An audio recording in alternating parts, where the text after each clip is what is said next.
I'm going to try to give a quick overview of the Book of the 12. So the Book of the 12 comes to us as one book in the latter prophets. So you've got Isaiah, Jeremiah, and Ezekiel. In the Book of the 12, these are the minor prophets. The former prophets also have four, and so there's kind of a symmetry there. Joshua, Judges, Samuel, and Kings. So that's probably one of the reasons that they ordered it this way. The other interesting thing is you can sort of see a parallel to the three patriarchs and the 12 tribes: Abraham, Isaac, and Jacob, and then Jacob's 12 sons. So they're always in one scroll, and we have good evidence from like 200, either in Baba Basra or something. Anyways, 200 years prior to Christ, of them referring to them as one book, the Book of the 12. The time and place, the first 9 of them are pre-exilic, and you actually have these. So I got these dates wrong. Sorry about that. And then you've got the last 3 that are post-exilic. Actually, this is worth trying to share this. So, see, what did they do here? These.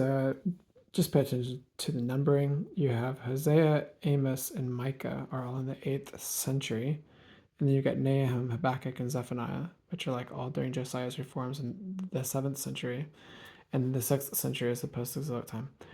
And what the LXX did, the Septuagint ordering of them was like, well, why do we have these non-dated kind of small prophets like haphazardly thrown into this? Why don't we just order them according to the dates? So they put the 8th century prophets. So Hosea, this is Hosea, and then Amos, and then Micah, all together. And then they put the 3 with questionable dates all together, and then the 7th century ones and the 6th century ones. So the LXX tended to do things by chronology.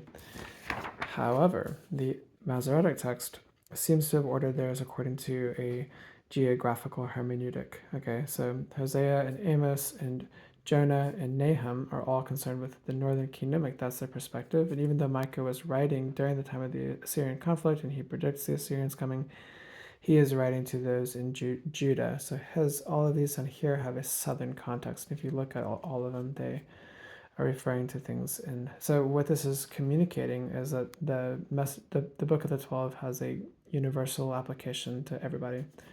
I've already mentioned this, but Jonah, Micah, and Nahum are all talking about Assyria and the coming Assyrian threat. And in Micah, here Assyria is going to be judged. In Jonah, it seems to be a time prior to them being a warmongering nation. And then you've got Babylon.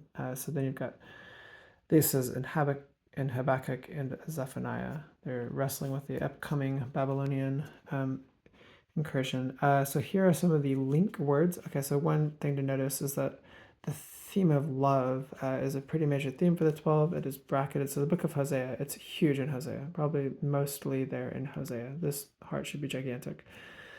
Huge word in Hosea that starts it off. But Micah, the last one, Malachi starts it off with a statement of heaven that loved you with an everlasting love. So, and then you've got this divine credo of steadfast love and mercy.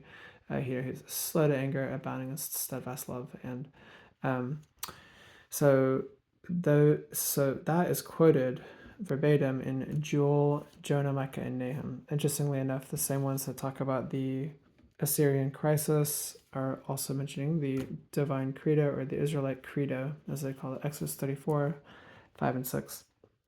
But let's look at some of the other ones. So for the credo, it's mentioned at the end of Jonah and Micah, and then the start of Nahum.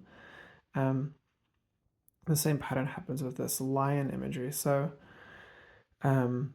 this lion roaring from Mount Zion appears at the end of Joel, and then the very start of Amos is like the same wording. But Amos actually has the metaphor of a lion all through it.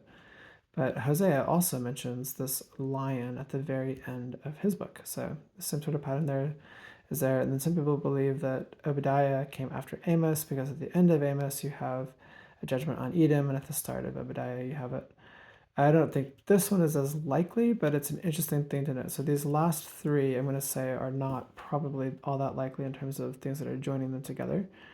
But if you notice the Schadenfreude, the way that the Edomites were rejoicing over the downfall of the Israelites, Jonah has the same sort of thing. He positions himself outside the city, hoping to see the downfall, but he knows it's not going to happen. But it's the same spirit. What is condemned in Obadiah is portrayed in Jonah.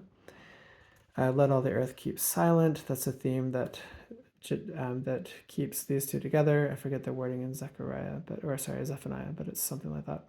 And then the end of Zephaniah talks about this time that will come where he will gather in all the nations. And then Haggai, like the very first verses there, say some people are saying it's not the time to build the temple and stuff like that. So they're basically ignoring the word of the Lord. Okay. Last couple of concepts in terms of themes. The day of the Lord is in these 4 books. So just the way the Israelite Credo is most of them later on, kind of broken at the start. The day of the Lord is mostly mentioned in Joel, Amos, and Obadiah, and then it's mentioned a lot in Zephaniah as well.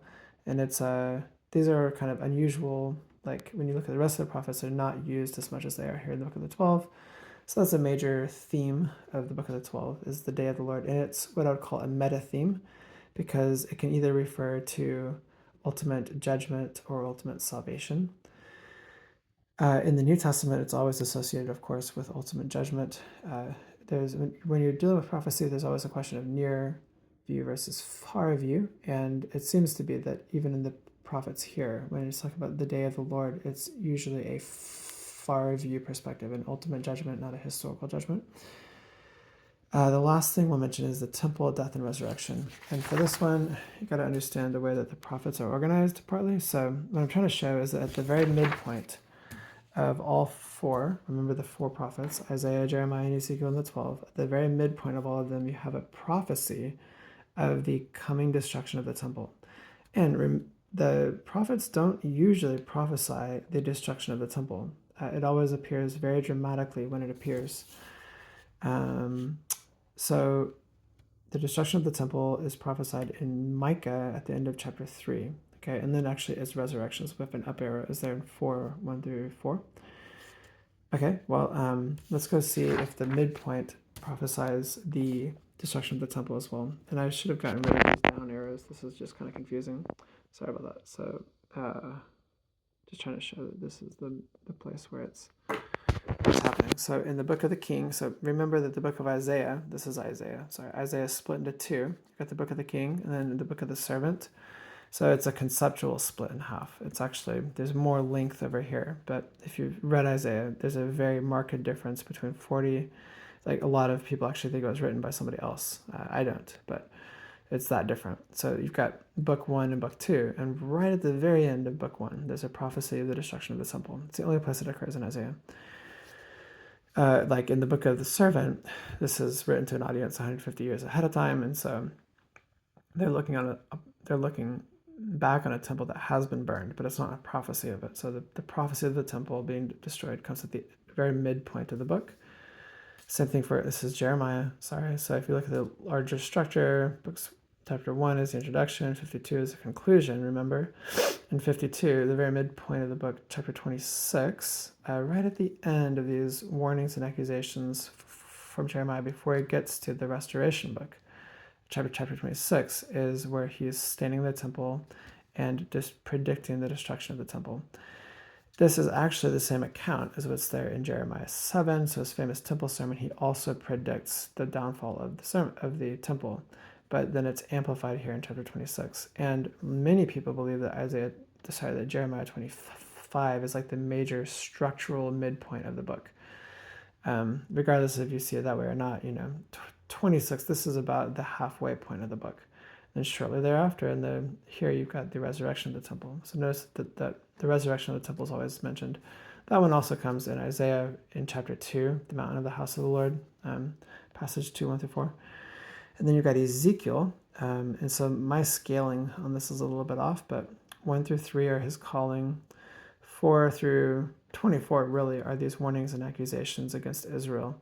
This is like the temple vision that he has, 8-11, but he doesn't predict the destruction of the temple until this sign act where his wife dies occurs in chapter 24, where God says the delight of Israel's eyes will be taken away from them, and he says this is the destruction of the temple, which is a fairly big thing to predict.